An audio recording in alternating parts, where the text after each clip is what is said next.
All right, mindset. Well, I think this is the first time I'm actually coming here uh, through Captain Jamil.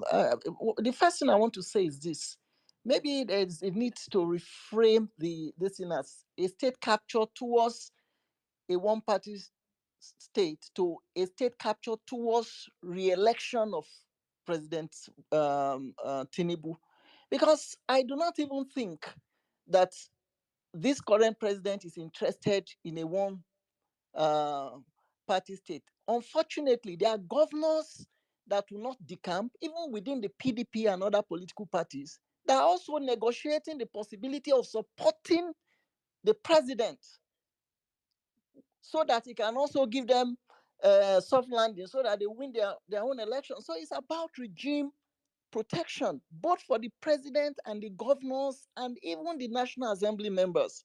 And that's what must look at.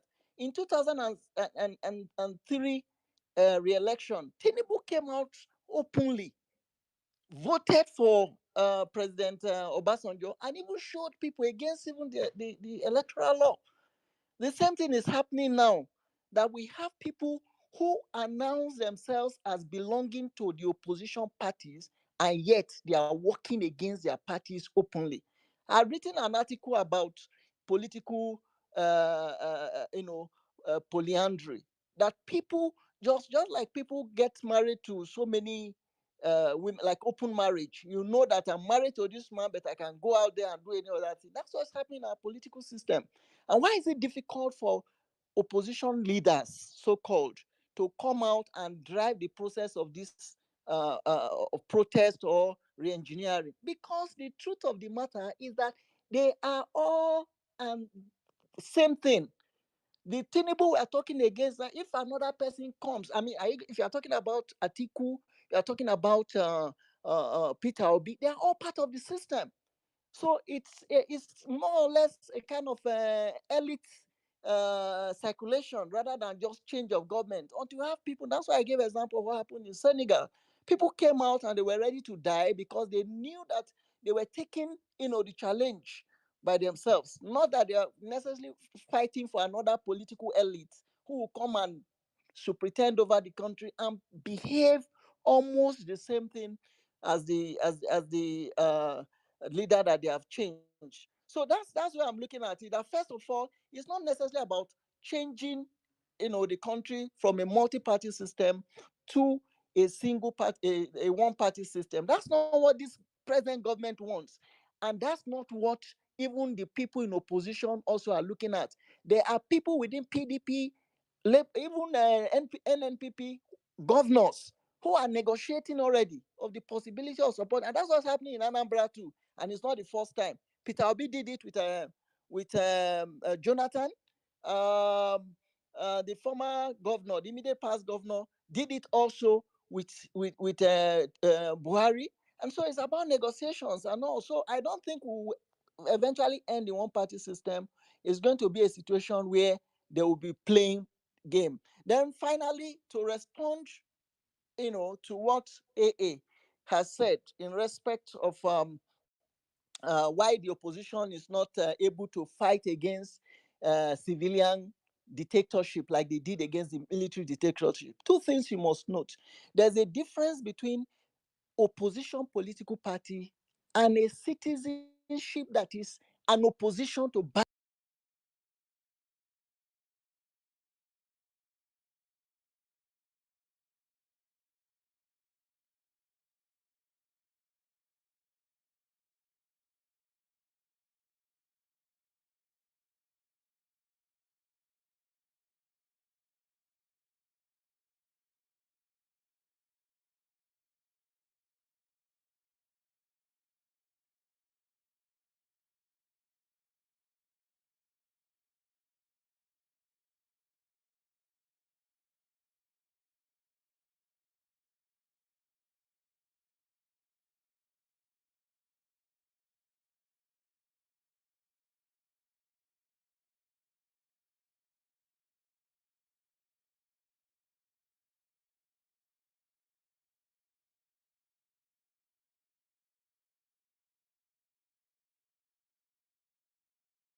the opposition, then it has to be fighting against bad governance, not necessarily fighting against a PDP or APC, because as far as I'm concerned, it's the same bed.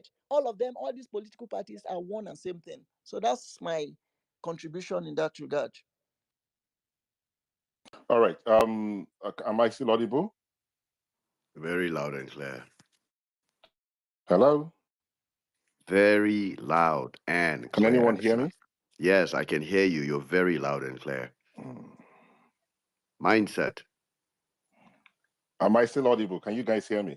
Yes, you are. Yes, we can Mindset, hear I you can very hear well. you. Sorry, guys. I'm trying to see if I can bring Prof back. I'm just really struggling, so I do apologize. Stephen, please go ahead. You have the mic. Thank you, Mindset. Thank you for the hard talk space. Very, very important to continue these spaces. I joined when Prof was speaking, and just to add my voice to the concern that has been raised by the attempt of a one-party state. I want to say here, as a very ardent follower and participant in the last elections, I was on the side of Peter Obi, my own candidate for that elections, and followed very closely to what happened on the election day and afterwards. And my fear then, and still now, is that what happened in Lagos could be replicated in Nigeria if care was not taken. And I think many people will agree now that the semblance of what is going on in Nigeria now, that is Lagos, where the de facto governor of Lagos State 25 odd years after. So I'm not surprised that Delta State, a PDP state for more than 25 years, just single-handedly became a turncoat for whatever reason it is. What the governor of Delta State failed to remember is that the people of Delta State did not vote to go to APC. He made that decision as an individual. And what is going to likely happen is others will take the cue because, in the name of protecting their own mandate, the, the, the camp, as it were. I think some of the things we should be asking also is, as we begin to have conversation around as opposition coming together, fighting for electoral reforms, etc., constitutional review should be one of our conversations, so that if you decamp like the Delta State governor has done, you should actually lose your seat. Because the votes that were casted for you to become a governor or senator or House of Rep was not counted for the opposition party. I think it's clear to us right now that we are in a situation where the president will play the same game that happened in Lagos and begin to dictate who rules, who becomes what in every state. In Edo State, in my own state, we did an elections um, last year, and we saw what happened in Edo and how the result was already pre-written, as it were. Of course, the judiciary is nothing to write home about. Prof has said a lot of things about the judiciary, and I want to thank him for what he's doing regarding being a lone voice in the room. But I do not believe in the lie that is being peddled by paid actors or those who want to tell us to give up. They tell us that 2027 is a fait accompli. Prepare for 2031. Please, they should stop that nonsense.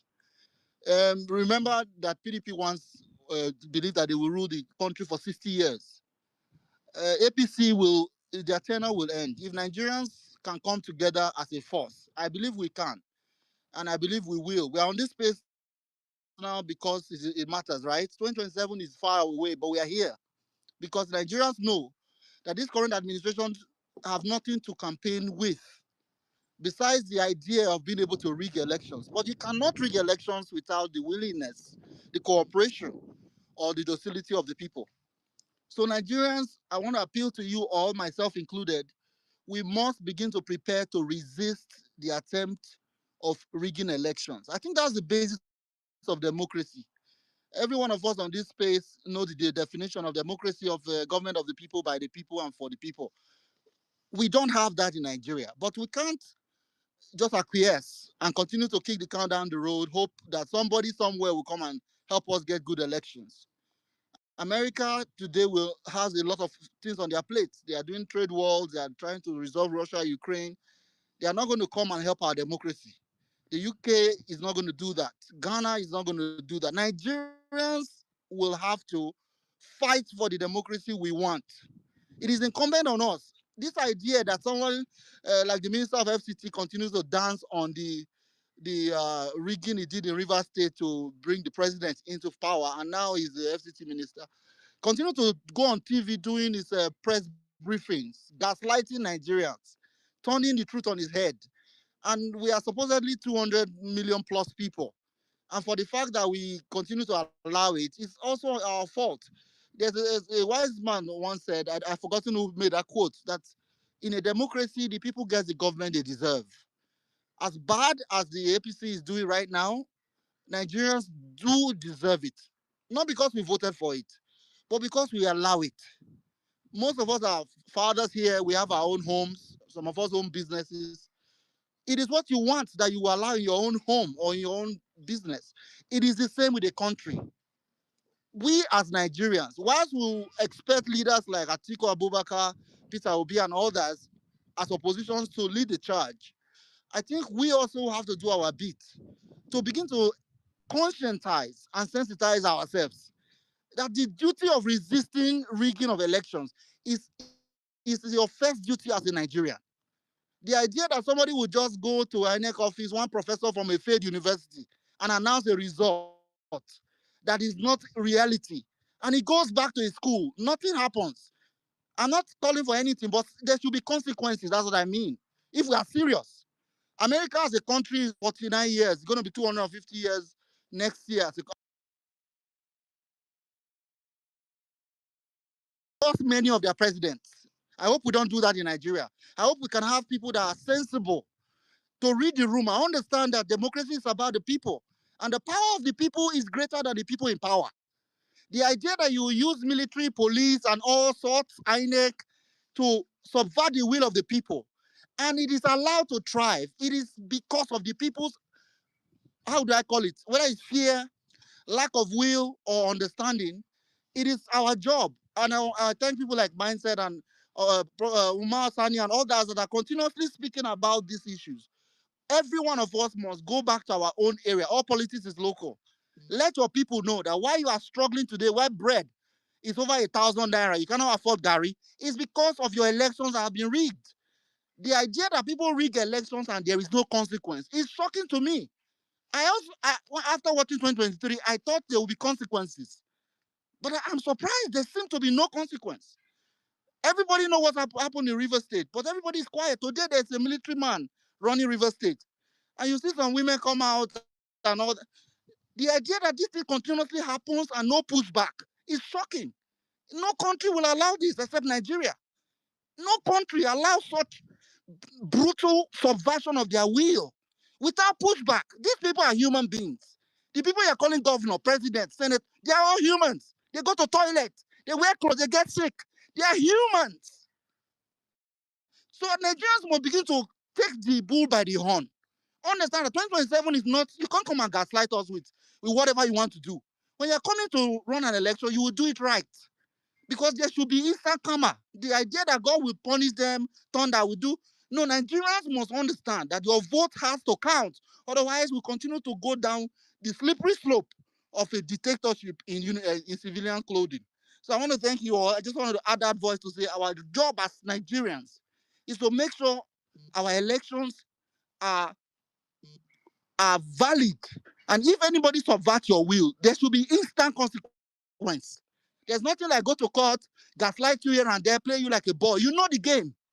And we are the ones that bear the brunt. Because you are not in government. You don't steal money.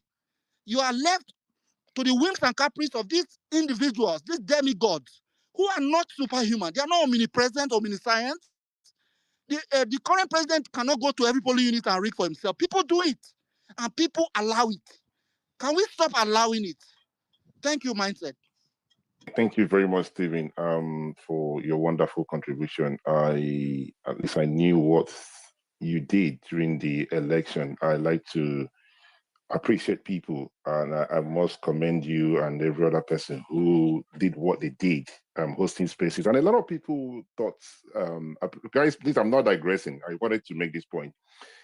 Somebody like Umar Sani, Henry, and every one of us who were on the spaces then talking, people thought we were just wasting our time. And I must commend you guys, because the little I know of what transpired after the election made me realize how powerful the spaces that each and every one of you hosted and your voices, right? What you guys achieved. It would appear that, yeah, but at the end of the day, what happened?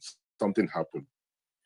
Now, let me say this as I'm trying to get Prof back. People might not be might say, okay, nothing happened. Now there is this guy in Imo. There's this lady in Imo State, the Chief Justice of Imo State. She changed her date of birth and she wanted to continue to be the Chief Justice. I think you're aware of Omar. I mean Henry and I believe the lawyers on the platform knows this story. Now we discussed about it on this platform. I'm not saying to you, it was Prof that carried it on his head, and he made sure, and no other person did it. It was Prof Chidi Odinkano, that lady has to go. All right. Why am I saying this thing? People will always say, oh, they're on the space, is talking, talking, talking. People are listening. You guys are making it different. What I am saying is, yes, we are doing something, but there must be a leader who will lead and people will follow. Right? So let nobody gaslight you and say, you're on a spaces, you're wasting your time. At my age, I should be spending time with my kids and my wife and everything. But I believe there are things that we can do to help. Everybody's voice counts, right? On that note, I want to thank you once again, Stephen, for the great job that you have done. Guys, I'm struggling. I'm not able to bring Prof back. I know quite a number of individuals have questions for him. I will continue to try. As I pass the mic to, is that Marjorie? Did I get the name right? Somebody Yes. help me. Yeah, yeah. Okay, go ahead. Yes, Almajiri. Go Yeah, ahead, Hi, sir. yeah. mindset. And then I think it's UC Before I Maxwell after him. okay, before I speak on the estate capture tour, the one party system, I would like to go back to Jonathan,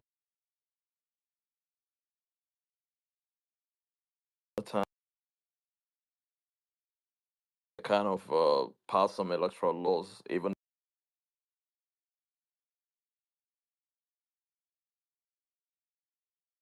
was looking ahead for Nigerians, right? And he did what do you call it? Card readers. If there was no card reader during Jonathan, he might have won that election.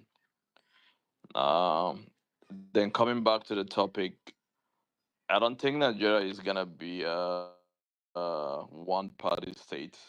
It's just because there is unspoken agreement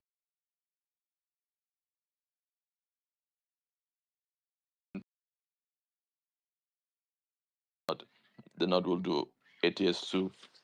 And now we have a president from the South that is in his first tenure and have implemented some really good policies, but the policies were rushed and it has disrupted everything in Nigeria, and everyone is feeling the heat. Uh, and most of the oppositions are really going back to APC just to either stay relevant or to protect their ill-gotten wealth.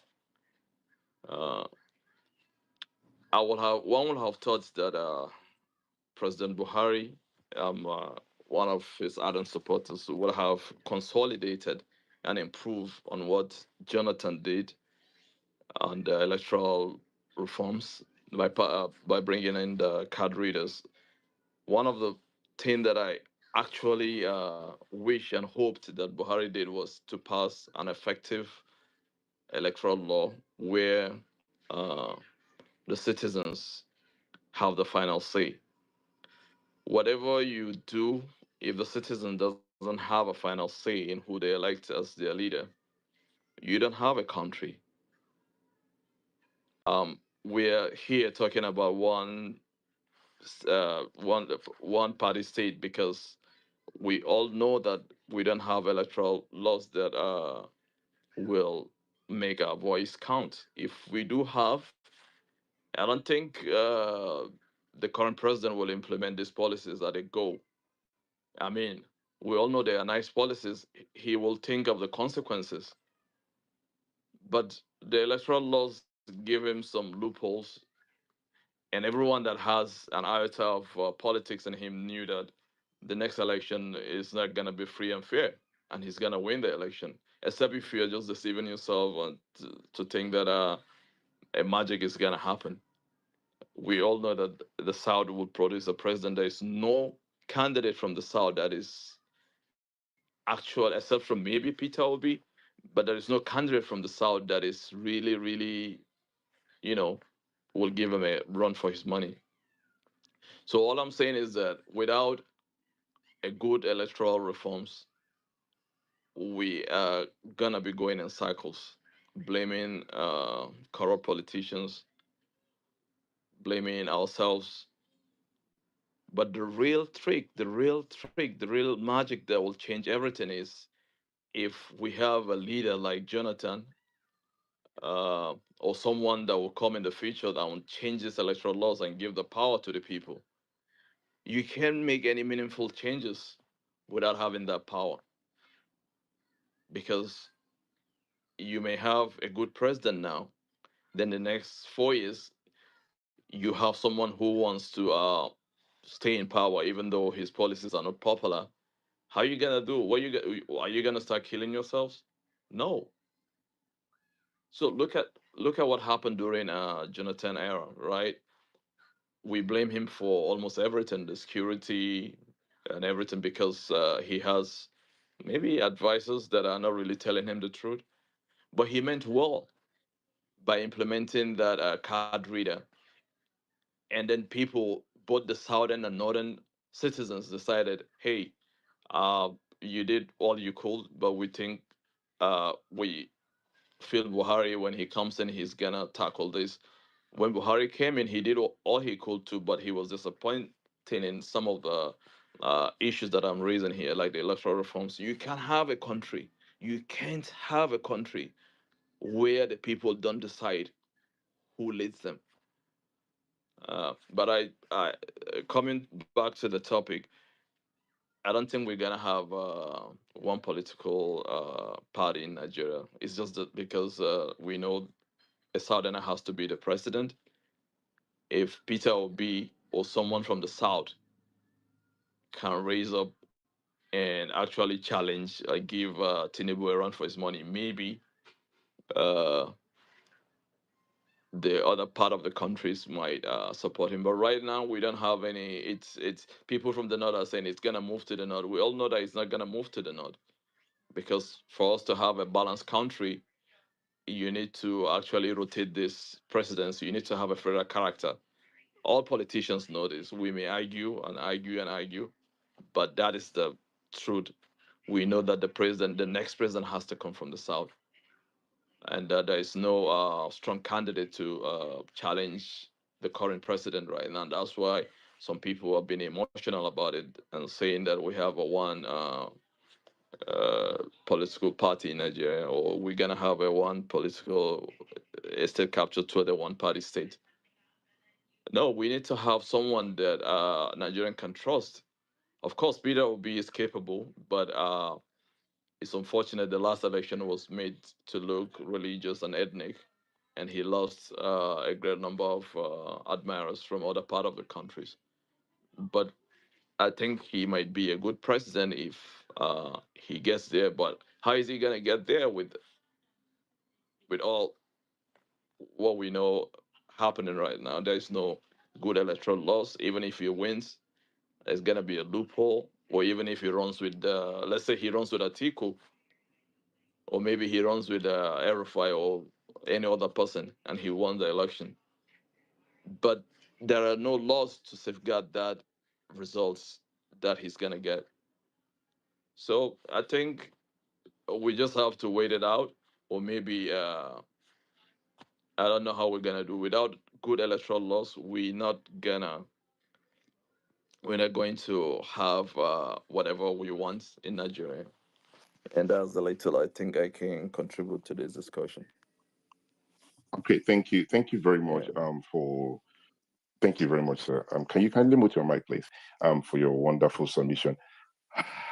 Okay, is it the conversation is going here and there, but it's okay. It's part of the we can make do with readjusting because Prof is no longer here, which is really not what I wanted. I wanted him to be here because I do have a lot of questions I wanted him to ask. But I get the point from what you're saying and listening to what Stephen says. Stephen was of the opinion that, listen, guys, there is an opportunity that this can still happen if people are willing, right? But on the other hand, you're saying that even if people are willing, with the electoral law that we have, it's practically impossible. I am not even sure that the problem is only the electoral law. Let's say, I mean, prior to the 2023 election, we were promised, please, anybody correct me if I'm wrong, because I've been wrong with anything. We saw the current INEC chairman, he traveled to Chatham House, and he said to the world, not only to Nigerians, that the IREV, the elections will be seen by everybody. You will see the results coming in. I mean, guys, that's what we were told, right? Now, that was electoral reform, and that's what Nigerians were promised. Everybody went out, to vote and everything. The biggest problem we have is not only electoral reform; it's the judicial reform, because if the judiciary did what they should have done, right? And they looked at this thing, they knew that these things were wrong. They can stop all these things. There was a possibility, that's the truth. We can vote and we do everything. Yes, I'm not saying we shouldn't focus on electoral reform. Please, people need to hear me out. We can vote and we go back to the judiciary and they can decide to give the power to who they choose to. These are the people that looked at us, every one of us here, in the eyes and said to you, this is not what it is. That what you're saying doesn't make sense. And they came up with different way to define it, to apply the law. And here we are. There are two things I believe Nigerians should be seeking for, or those who want to be president. I'm talking about the leaders right now, and the followers will then amplify it. There has to be electoral reforms, and there has to be a judicial reform. It is very important. If these things are not happening, we are not going anywhere. We are not going to make any move. Believe you guys, I'm not here to make anybody feel uncomfortable, but that's what it is.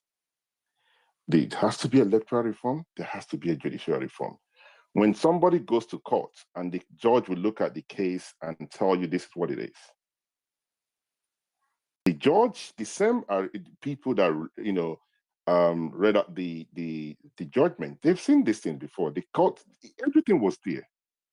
Do you believe that it came to a point, the learned people, as they call themselves, I know we have lawyers on the platform, they were dry, they couldn't define what A-N-D. What is the meaning of and? Nigerians, we are trying to explain and to lawyers, to judges. It is a very simple thing. You win the state and the FCT. And we were told, no, forget about it. The and is, there was nothing we didn't hear. That's the situation of the country. So as we are focusing on the judicial electoral reform, there has to be a judicial reform, which I believe is the most important one. But thank you very much, Marjorie, for your wonderful submission and quite interesting name as well. As I pass the mic to, sorry, I'm not sure who's next. I can see four actually raising their hand. Captain, who are we passing the mic to? Is UC Maxwell. Okay, Maxwell. Okay, Mr. Maxwell, you can go ahead as I try to bring through. Okay, Maxwell, please go ahead.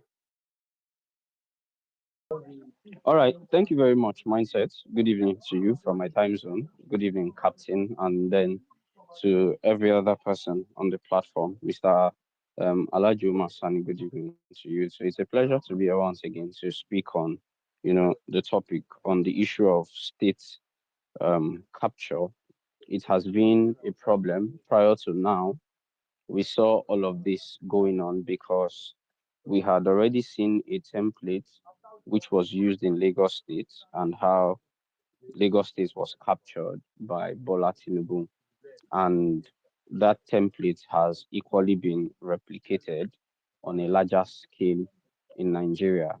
The reason why this has been able to happen is because of the crop of corrupt politicians we have in governmental office. Now, it's not as if this is the first time that corruption has been in our system. This is not the first time that people have tried to, override powers, other governmental powers. Of course, we know of the story of Obasanjo with his attempts with third term bid and all of it. But because of the nature of the corrupt politicians who now hold on to power, it becomes very easy for us to have a situation as this, where the entire Nigerian state has been captured.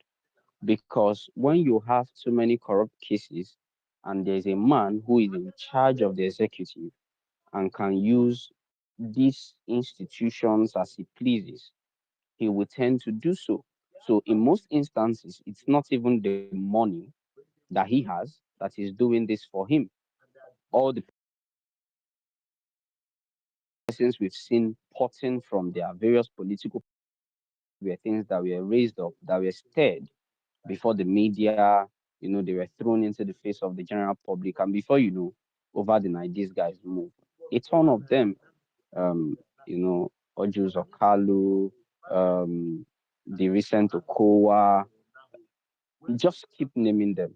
So because of we've been able to keep quiet as people, well, with due respect to those, of course, who try to fight against bad governance and malgovernance, because we've paid, you know, a blind attention to what has been happening in government.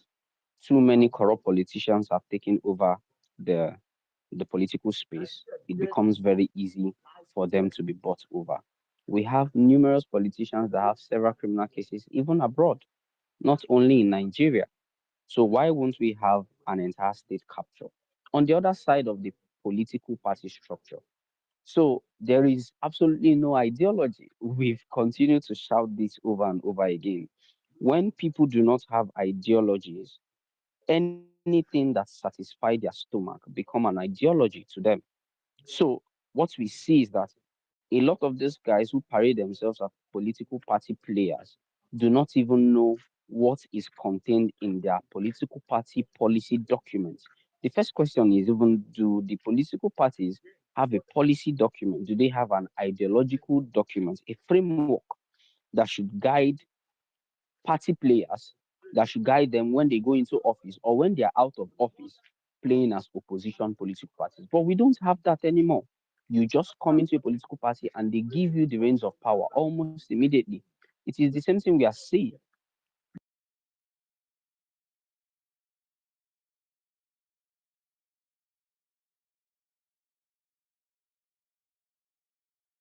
Sorry, Captain, what happened? It appears we've lost Mr. Maswell. Yes, I can't even see him in the space anymore.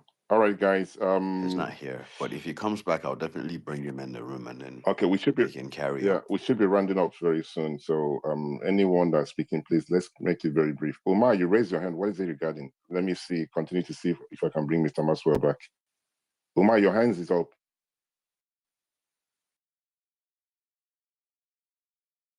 I brought UC Maxwell back. Is he back? Yeah, I can't see him. Okay, if he's back, then he can continue. Is connecting. Okay. Okay. All right. Haji Umar, are you still there? All right. Umar is not responding. Can we then pause the mic? Who's next? Okay, I can see another person raising. Is Maxwell back? Chuka. No, Maxwell is still connecting. Yes, Maxwell is back. Is he back? Yes, he is back. Sorry, this Yes, is I'm very. back. Oh, okay. I don't know what happened. Please go ahead, sir. All right, thank you very much. I just realized that I got yanked off from, the speaker section. But I was about to talk about the former governor of Kaduna State, the person of El Rufai, who moved to the SDP. And before you know it, he suddenly became the face of the SDP. Just all of a sudden, there is no alignment as to ideology. There is no knowledge as to what a political party stands for and the policies you want to advance. So what we see is that these political players are only after taking over political power, not about correcting the malgovernance. That is why there is always a system to it. It's just a party comes into power, everybody who has antagonized the party prior to that time, having criminal cases, they pot to the party in order to avoid this.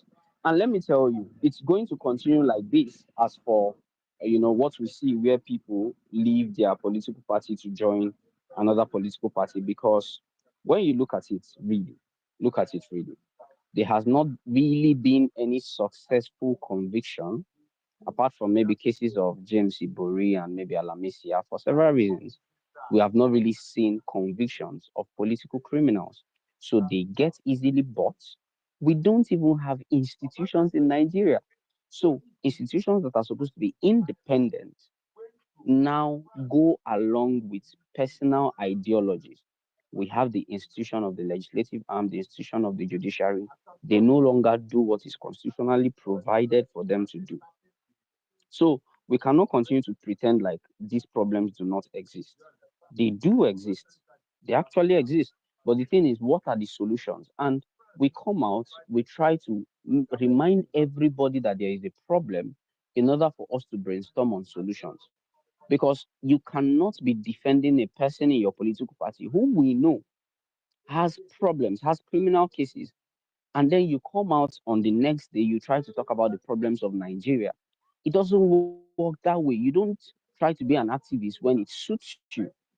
There is a problem in Nigeria. And if we have it like this, it means that people can no longer decide who rules them at state level. If a person coming into power, Bola Tinubu, comes and promises people that Edo State will be an APC state and he is going to give it to them as a gift, and that happens, what do you think? We saw the brazen manipulation of elections in Edo State. We saw what the court has done, going against clear evidence of these manipulations. So when we have people who have the monetary resources, who have the power, Bola Tinubu was not in power. He was able to manipulate these entire elections, even though his party was in power. Imagine now that he's in power. Then we all need to sit up. We all need to hold these guys accountable. And we all need to come out to the streets. Really, I can't force anybody to come out to the street. I can't force anybody to hold them accountable. But at the end of the day, we are all beneficiaries of this suffering because anybody who comes into the country today asks you who is your president. Only one person answers the office of the president, whether you voted for him or not. The suffering persists. In fact, people are now forcing themselves to put CNG in their cars. I'm just trying to relate this naturally now to the ordinary man who is not ready to fight. We keep on looking for ways to evade reality. We have crude oil in Nigeria, but fuel is a problem. So you are trying to look for another alternative, putting CNG in your cars. You spend longer hours in filling stations trying to fill it. You don't want to combat the real issues. The people who are holding political offices are the real issues, and except we combat them collectively, not with all of these divisions that we are using to do it, definitely they will continue to operate. And going into the next elections, I must say this categorically. If there are no reforms with INEC, if there are no reforms with our laws, I was just speaking in the space before I came here, even the current electoral laws, if they had adhered to 80% of what is contained in the Electoral Act and the regulations and guidelines for the conduct of election that was released in 2022, 80%, in fact, 60% of what was conducted in that, or what was contained in that document, would have had a reasonably free and fair election. But we just make laws, they are abandoned, and we keep asking for more laws. But more laws are not the thing. The people who are implementing the laws are the problems. If we have somebody like Mahmoud, who will damn complaints right before him in the ICC, people make complaints about these results. He damned them. This man from Kogi State, Dino Melai, they raised their voices and they were damned. We went to the court. What happened? The court was already captured. So it's obvious that we are in what you may want to call, yes, state capture. I agree. One party system, maybe not in paper, because in INEC records we have about 18 political parties. But when you really look into it, look at the problems going on in a political party that Wike is in the APC and is also in the PDP, officially in the PDP, but acting in APC capacity. In the Labour Party, you have people who have infiltrated it, coming under different guises, dragging power. Name the political party. Even in the NMPP, we saw people who have decamped from there to join the APC. Everybody is decamping majorly. I mean, everybody's afraid. They don't even know who will be the next decampee. But then I think I've been speaking for too long. I would like to end here. Thank you very much. All right, thank you very much, Mr. Maxwell, for your wonderful submission. And I must say that you and Umar Sani are the two individuals. Maybe there are others that I don't know, but let me speak on those who were on this platform. And then there was a plan that agreement that people need to go out and protest. Why am I saying this? A lot of people always say the people need to come out and be on the street. Yourself and Umar Sani, both of you are here. Please, if I'm wrong, correct me, sir, because you videoed it anyway. This was the time it was in FCT. The day, I think, was it the Supreme Court one or the Mr. Maxwell, please, both of Omar, you guys are, was it the Supreme Court one or the House of the It's the appeal? Supreme Court. It was Supreme Court, yes. Both of you went out because the idea was, listen, guys, people need to come out. Okay, I saw you, and you better people, we need to come out, and the Asari Dokubos guys, we are there. You was asking, both of you, I saw it was out there. You guys were saying people need to come out. Why am I saying this? Because people always say people need to come out, people need to come out. Let me tell you something. If that day you and Omar Sani, both of you were outside there, right? If any leader from the opposition were to join you guys, it would have been a different story. This is why I keep telling people, no, the leaders shouldn't come out. They shouldn't come out. You were there. Nobody were there to protect you. Umar Sani was outside. Nobody was there to protect him. If the leaders who believed that this thing we are taking from them came out to join you and Umar that day, maybe others would join. But with this whole lame argument that they shouldn't come out, they should come out, people came out. You came out. You came out. Umar Sani came out. You're not contesting for the election. If somebody who wants to lead is not willing to lead, he should get out. And I will not stop saying, I know it makes you guys upset. I know you guys feel uncomfortable with it. But until whatever happens, I will continue to say the opposition need to rise up. The leaders of the opposition need to rise up. It's very, very important. Nigerians need to go out. You went out, he went out. Where were the opposition leaders? I will rest it here because I don't want to. There's something I would continue to do. I know people hate it when I keep repeating myself. We see this whole thing when people come on the timeline, on the comment section, and say, "Oh, people should stop taking the opposition." I will continue to say it until the day they realize that the power belongs to them. It's not the power belongs to the people. People are the opposition. People are not the opposition, for crying out loud. There has to be an opposition leader. That is why you have a political party or a movement. In that movement, there must be a leader. The leader has to lead and the followers have to follow him or her. It is that simple. Oh, the people are the opposition. The people should go out. Who is leading the people? Until we stop lying to ourselves and tell this opposition leader from Kwakwaso, Atiku, Peter Obi, the rest of them that they need to rise up. We are not going to change nothing. APC did it. If the opposition leaders are not willing to do it, I said it, I do apologize. That's very wrong, right? You continue to watch by the side and continue to see what happens. But on that note, I'll quickly pass the mic to Chuka. If anybody disagrees with what I said, please raise your hand. I'm quite happy to listen to you. Chuka, please go ahead, sir.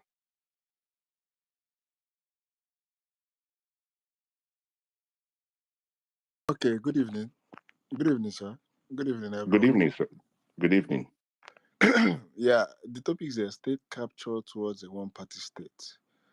The major issue is that when independent bodies like EFCC, INEC, the judiciary has been, should I say, bribed up or being choked with money to favor the ruling party, this is what happens because these bodies are independent bodies, and until we change that, until there is an amendment that the president cannot appoint the INEC chairman, the judiciary should be independent, EFCC should be totally independent, because what we are seeing today is whereby governors, legislators, and all these political men are jumping into the ruling parties, because when there is a kind of a hijack like this, you get people who bamboozled money, jumping into the APC, and you see your sins have been forgiven. The money you stole, the money you embezzled, every sins have been forgiven. This is what happens. And then, if we start talking about this state capture, now APC is a kind of a way that they are run.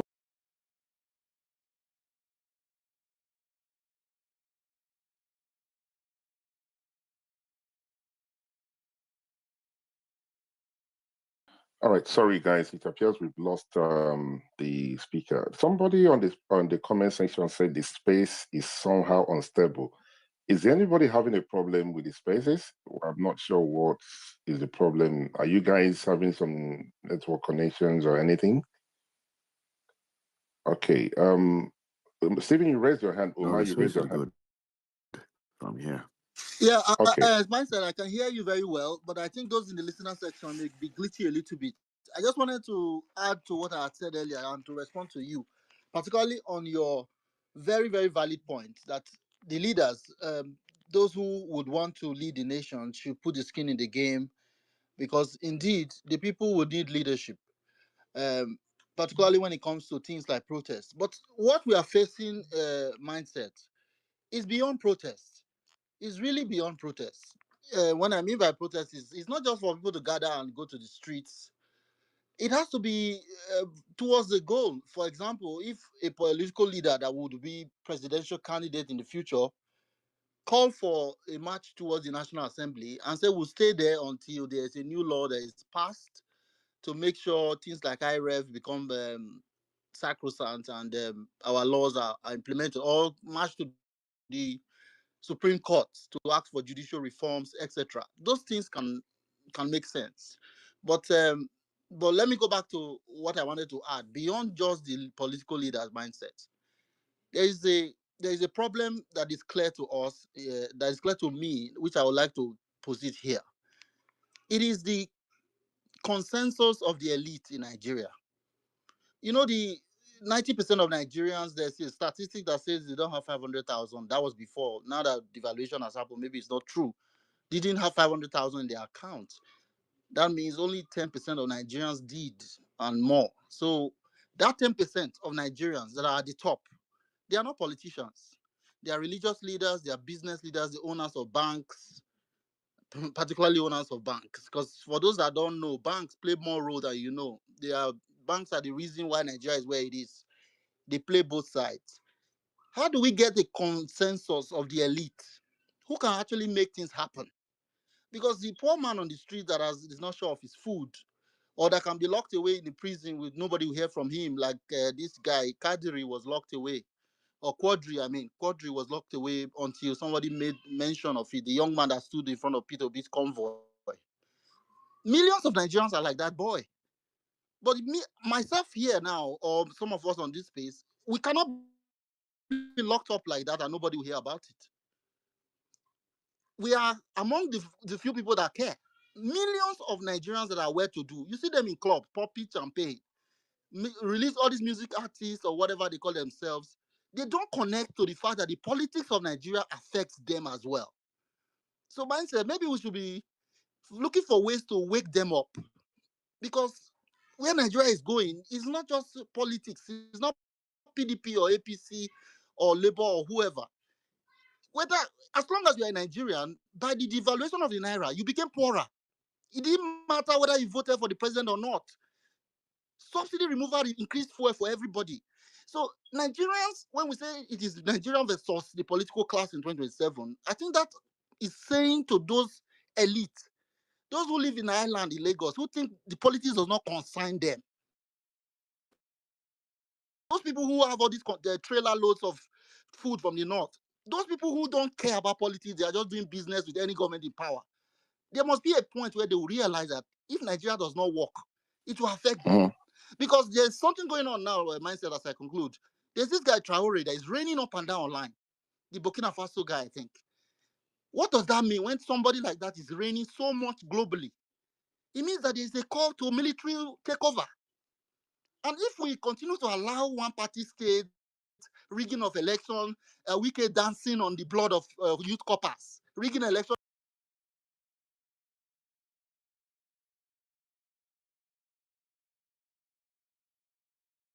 and getting away with it, people will still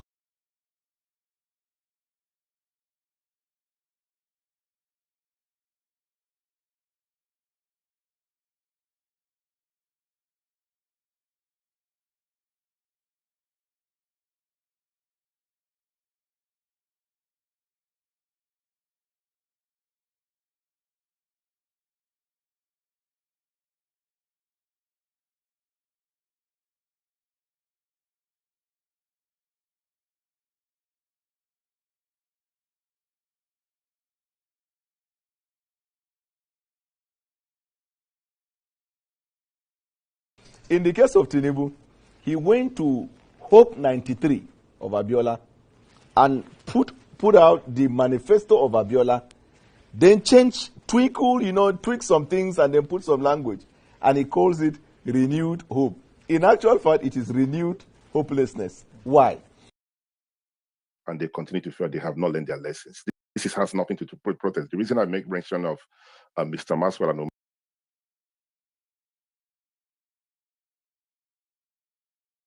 Omar Sani is just for people to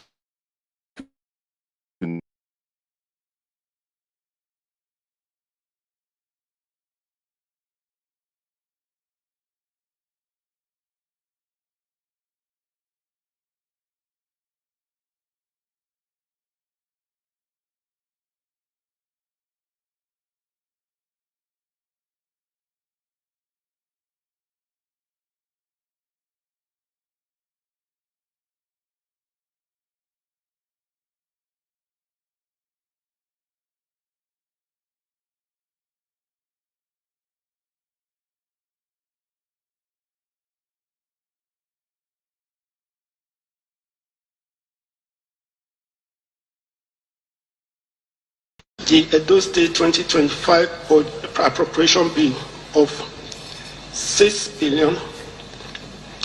Enough of this nonsense, if we want to be honest to ourselves. I was expecting that the opposition leaders, whether they want to do it collectively or they want to do it individually, there has to be a press conference for the world, not only to Nigerians, to say, this is what these guys have done. I hope I'm making myself clear, sir. This is the problem here. It's a low-hanging fruit. You cannot do that. Nobody in the world will hear that you took minors, you took them to court. Not that they have been in prison for over how many days? They didn't do it. They choose not to. And we keep seeing people, going to take pictures and all this. I'm not saying one should not take pictures. This is the reason I get upset about when people say, what do you want them to do? They didn't do it. APC in 2014, 2015 will not allow that to happen. Lai Muhammad will have run down even he will come to your house to give a press conference. It's not that difficult. Let me tell you another thing, sir, please, before I pass the mic to Mike. I know people will say, Mike, you talk too much, but it's very important I make this point. The media is very important. That is why you see Wike. I'm not a fan of him, but he understands how to use the media to change narratives. You don't hear much about Fubara. You hear Wike calling media. The opposition need to take these opportunities. You don't need to come out and lie about things. There's a lot of things that you need to do. Enough of writings and all these things.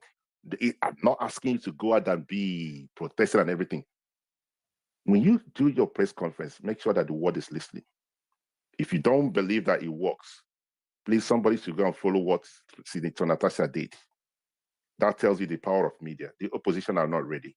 When they are ready, Nigerians will know. But for the time being, every single one of them, they are not ready. But thank you very much for Stephen. But if you disagree with me, sir, that's okay. I'm not saying I know it all. But anybody that disagreed with what I said, you can raise your hand and I'll pass the mic to you and you can tell me why I'm wrong. Umar Sani, please go ahead as we round up quickly. Okay, MindSet. I want to take a look. Somebody tried to say that the topic you have raised is fundamentally defective.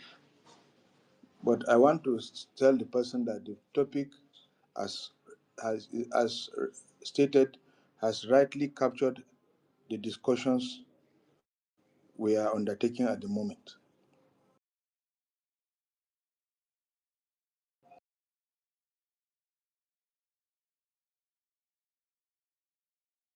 State institutions to the supreme leader, who will now use them the way he likes. And in the current Nigerian context, all state institutions have surrendered to our supreme leader, and we have complained about the legislature, the executive legislature, and the judiciary. Now, to me, I look at legislative or electoral reforms as something that is self-serving.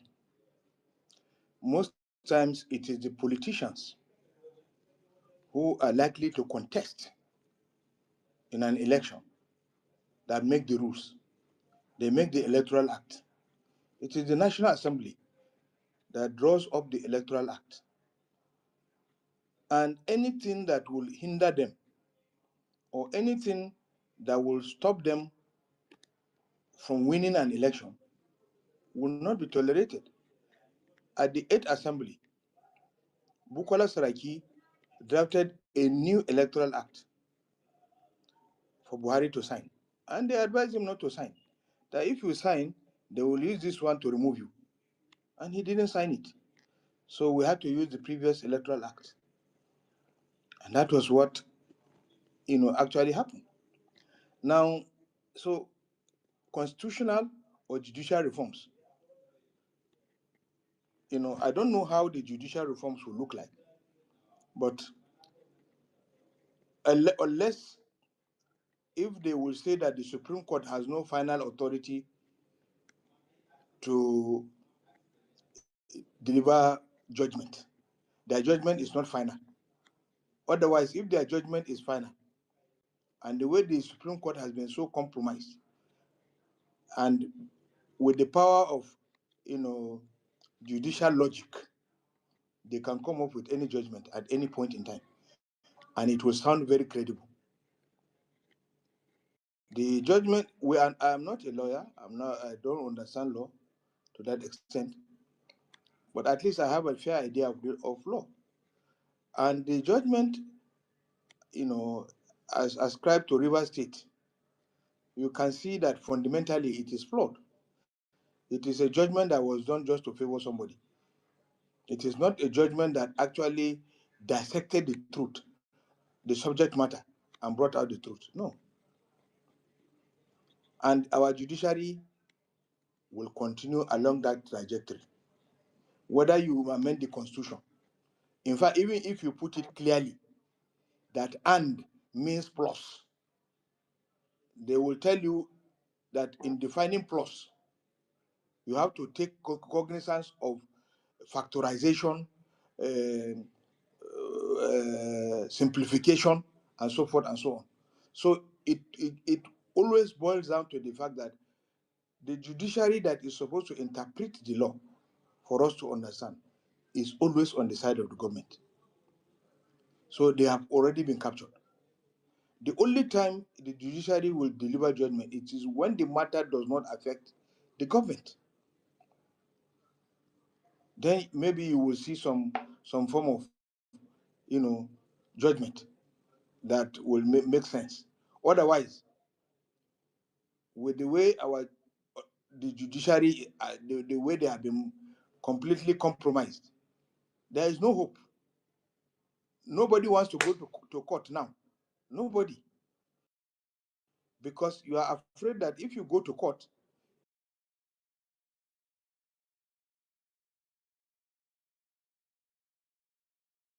you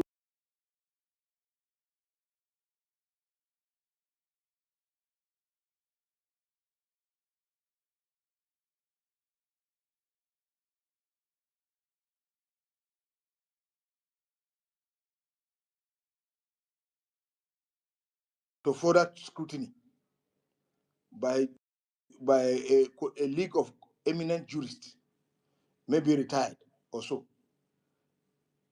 or something much more credible than that, it will be very difficult for us to get it right, even with if you like, amend the whole constitution. Provided that they are the ones to interpret it, it's a failure. It's not going anywhere. I said something one day here. I said, Oladipo Dia once said that he knows of a judge who has two judgments, one in his right pocket and the other one in his left pocket. Depending on how you play ball, that is what you get. And both judgments are sound and backed by legal authorities. Then how do you now think that our judiciary will change with the free flow of dollars or naira into their pockets? You know, the former deputy to Ariola, when he was leaving, he said so many things about the judiciary and how corruption was endemic in the judiciary. Nobody listened to him, and the thing is still continuing. So what else do we need? How do we want to make our elections work? Now, if somebody captures the whole institutions, they are under him, and then he now goes into the one party state here, is going into the political parties to maneuver them to all be on your side. That's a one party state. It doesn't have to be that it's only one political party that is in existence. No, if all the political parties, sorry, an apology to Bola Ige, are all leprous. Because when Abacha created 5 political parties and all of them were adopting him for president, that's a one-party state. All the political parties, 5, GMPP, DPN, UNCP, all of them were adopting him for president. So this is what we are saying here. And we just have to respect something. Our respect should go to the fact that PDP, ab initio, is used to being in the ruling party. It is just learning to be an opposition. And most of our Nigerian politicians, they fluctuate because they want to contest. Atiku didn't leave PDP because he didn't want PDP. The first time he left PDP was because Obasanjo refused to allow him to succeed him. So he went to Bola Tinubu and they formed ACN or AC or ACN, I've forgotten. Now, the next time was when only one form was sold to Goodluck Jonathan and he wanted to contest. And he felt he was not given the opportunity to contest.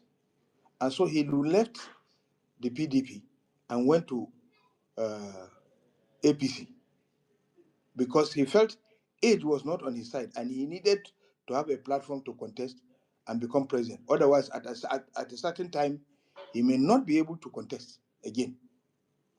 And so that desperation led him to APC. And when he saw that in APC, he stood no chance, he came back to PDP and promised never to leave PDP again, and he is still in the PDP, and he has been able getting the endorsements and what have you. Now, why I do not want to blame anybody is that Nigerian politics is different. When Prof said that why should Atiku not go to Rivers to campaign, at that time, Wiki had deployed the boys from the creek to come out, and there will be exchange of fire. And Atiku didn't want some other people to die because of him, because he wants to campaign in Rivers. Wike came and said, I've given you people Adoke Masimeka Stadium. He later changed his mind. He said, I've cancelled it. He gave us another place again. Again, he said he has cancelled it. He gave us another place and said he has cancelled it. So he didn't want us to campaign in Rivers. And he's an aggressive person. It is not about a dual combat. It's something that has to affect so many lives. And if you are truly, one of the good things that Good Luck always is remembered for is that he said his ambition is not worth the blood of any Nigerian. And that is true. You shouldn't put your ambition far ahead of the lives of Nigerians. They will carry them to some place where you know they will deliberately be slaughtered. And the only thing is that their only condolences will be exchanged. So, like I said earlier on from the beginning, I am not defending the PDP. I'm only stating the obvious, what has happened and what is happening. Now, if I was defending the PDP, there are so many ways I will have raised the issues to defend the PDP. But I'm stating what has happened, and can anybody just contradict me to say, okay, what I said about Mbaninuju, what I said about Darie, or what I said about Ladoja is wrong? It's not wrong. If just Google it, you will see that it is there. I'm only saying what happened. So what I'm trying to state, obviously, is that when we are talking about results, and we're saying these are the results of an election, and we say only two parties contesting an election, is different from 5 parties contesting an election. In the 2011 election, the total number of votes cast was 39 million.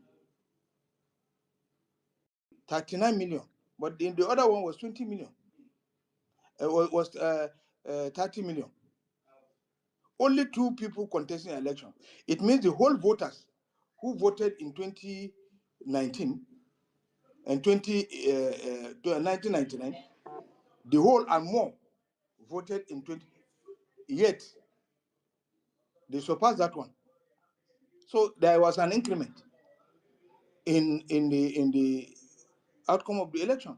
So why would anybody use that one as a yardstick to say that that election is flawed? No, it is very, very unfair, because I will consider it a legal gang up if it is considered that that election was uh, was not credible. But we are not even talking about elections. We are talking about we are talking about state capture and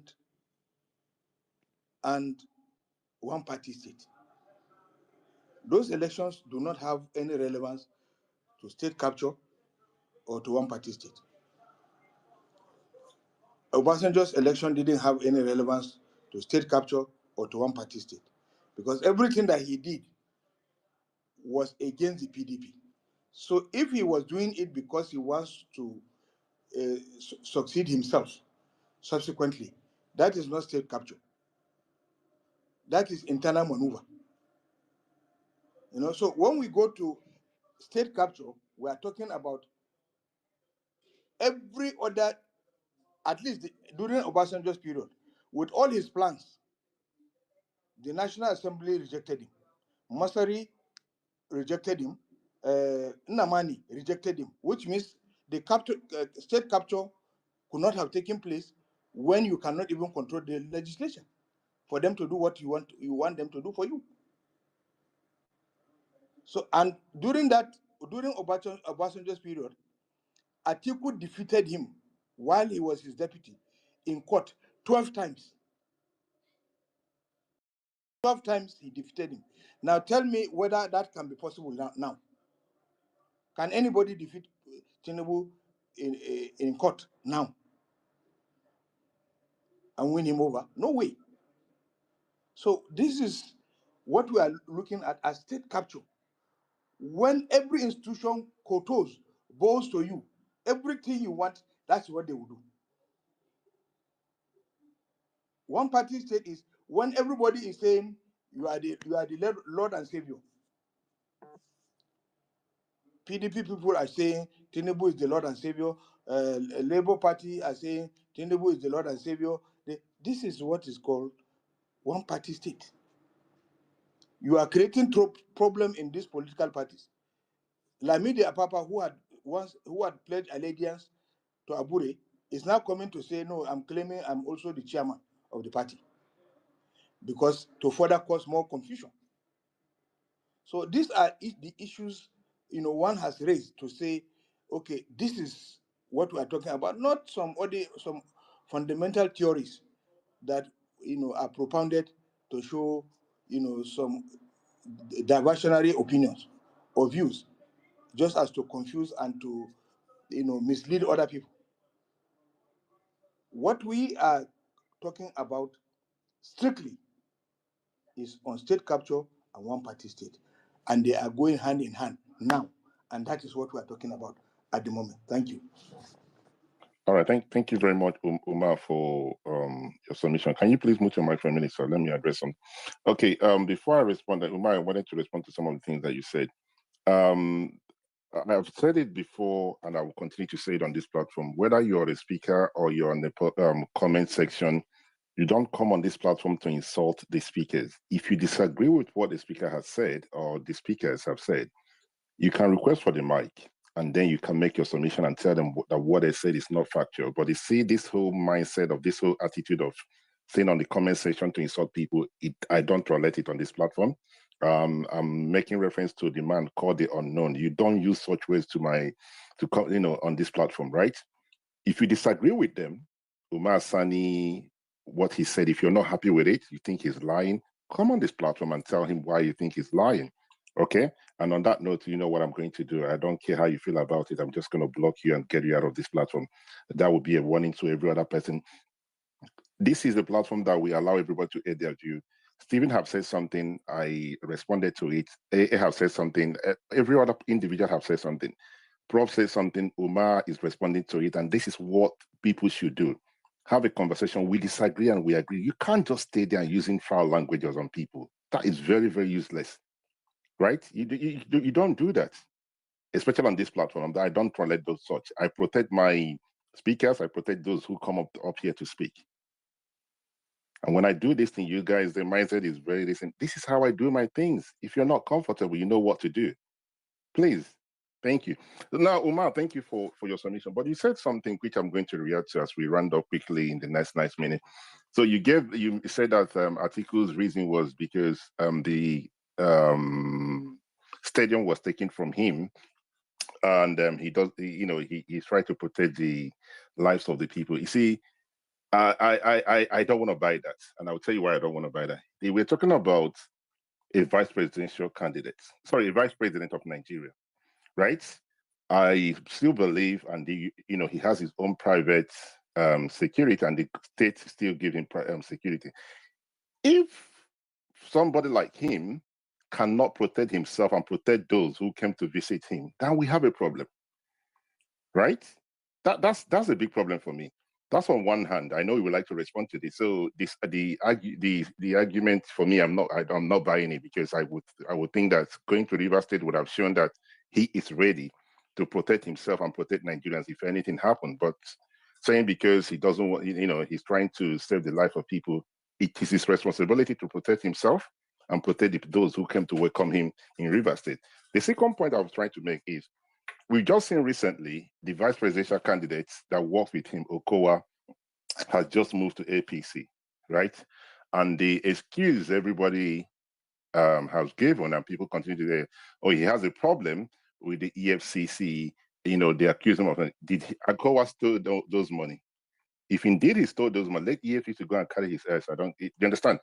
We need to call it what it is. If he indeed, Okowa stole the money, right, he should be able to be, EFCC should go arrest him, right? If Okowa did not steal the money and they're trying to use that against him, this is where I believe the man he ran with, they will put heads together and say, guys, listen, you didn't do anything wrong. We'll be here to protect you, right? We'll be here to work with you. But nothing of that has happened. So if you want to respond to that quickly, sir, you have the point. You have the mic. Yes, I want to respond to that mindset. You see, Rivers, as at the time, was a PDP state. The normal thing is when you are going to a PDP state, is for the state governor to mobilize support for you, to mobilize people from the local governments for you, so that you come and address them. Now, at that point, Wike will not mobilize for Atiku. So Atiku has to mobilize through his supporters, people like Uche Secondos, people like Senator Lee Maiba, people like Austin Opara, and the rest. These are the people that can mobilize for him. And once they mobilize these people to a particular stadium or somewhere like that, and anything that happens to them, no matter what security, don't forget that Atiku is an opposition, and the ruling party are the ones in charge of security. His personal security are not sufficient to man stadiums, to protect everybody at the stadium. They are not sufficient. And so they will show an I don't care attitude towards the matter. They say it's PDP and PDP, let them kill themselves. And then Wiki has, at least he has some security and some boys who will now cause. Now, if lives are lost because of campaign, because you want to campaign and you want to campaign by force, then what is the essence? At the end of the day, people will be blaming Atiku. Is it by force that he must campaign? Look at the number of lives now that have been lost. So to me, I don't think he acted out of order. I think he acted in the best interest of his campaign council, and in the best interest of PDP, and in the best interest, of the people that were mobilized to come and support him on that day. Thank you. All right, you didn't respond to the Okowa's one. Do you mind? Okay, Okowa, like I will discuss privately, but I just don't want to spoil Okowa's name. But the point is, the 1.3 trillion allegations against Okowa, whether he stole it or he didn't steal it, I don't know. But what I know is that it is what has been used against him. It is that thing that was he was forced. They say, okay, if you come back to our party, we will look the other way. And he went and he consulted widely, and they all agreed, okay, we don't want any wahala. Let us go back. If we go back to what is so special, let's go back to the other party. And look at what is happening now. For you to know that going back was not voluntary, because if you are going back to a party voluntarily, you will negotiate before you come in that this is what will happen. If you want me to come back, you have to give me the structures, but the meeting they held today, if you read the report, Ganduje is saying that the instruction he got from Mr. President is that they cannot get the structures, that there is somebody who built the party from scratch to what it was. So he is the one that will continue they have to just join in like that without any structures being given to them. Now that is to tell you that they were forced to join the party. Nothing negotiated, nothing to show for it. So expect some rioting, because if they are not giving any structures after some time, I can assure you that they will walk out of the agreement, because they cannot come into a party, and at the end of the day they will tell them you cannot contest, because if Omo Agege is the one that is controlling the structures, when it comes to governorship contest, he will say he wants to contest. and that means Obowero, will be dislodged, and which means Okowa's influence is dismantled in that in Delta State. So if they find that the thing is not favorable to them, maybe Okowa will come back and say, "We are not joining again. We are back to our party," and then there will be katakata. I can assure you, something like this is likely going to happen if they are not considered for being the ones to own the structures of the APC in Delta State. Thank you. All right. All right, thank you very much, Uma. As I've always said, some things I discuss privately with people and everything, but you see this thing about not going to River State. I know you have made your point. I still believe wholeheartedly that Atiku should have been in River State. That's my position. I know you try to convince me and convince the speakers. Maybe other people will see reason from what you said. It's like Peter will be not going to Benue State. These things, I mean, just for me, as a leader who wants to lead, you have to show leadership, right? The articles, the argument or the point is that he does, he's trying to protect the people. But when you show that you're not willing, as a vice president, a former vice presidential candidate, former vice president, former vice president of the country, you have the security, whether you're opposition or you're not opposition. I think he should have been in River State, and I need someone else to convince me more. Not that you have not done well in trying to convince me. That was a big mistake, and I believe that hopefully they will learn from it. But it appears to me that they are not willing to learn. But wow, what a day! Thank you, guys. It's actually 12 o'clock. We should round up. Unfortunately, I was not able to get Prof back on the platform. It's been a very interesting conversation. A very big thank you to my co-host who has not contributed rather than helping us bringing up people. I'm talking about Captain Jamil. Captain, thank you. Thank you to my friend Umar Sani, my good friend AA, my good friend Henry, my good friend Maswell, my good friend Onyeka, my good friend, where's Steven? Steven dropped. And every other person who spoke today, you guys are all my friends because in this platform we are all friends. But the good thing about it is we are only going. We must. It's a must, too, right? We continue to disagree and agree, right? And that's the joy of it. I have learned a lot from every one of you, and I will continue to learn from you guys. Everything that we got wrong today, maybe tomorrow, when next we come on the platform, we'll get it right. The most important thing is to find a way to move Nigeria forward. That's the most important thing, and everybody and anybody should try their best to make sure that they do whatever they can do legally to move the country forward. On that note, I wish you guys well. Henry, you raised your hand. What is it? I don't want you to send me a DM and say you forget something. No, Henry. I was actually trying to give a thumbs up. Was a mistake. Thank you, Mindset. Thank you, everyone. Thank you, Alaji All Umar. right. Thank you. I will not join issues for that. Thank you. Thank you, guys. Are we missing anything? Co-host, I mean, your final thought. It would be nice for people to hear from you, Captain Jamil. All right. When you cook for your house, you have to make sure everybody eats.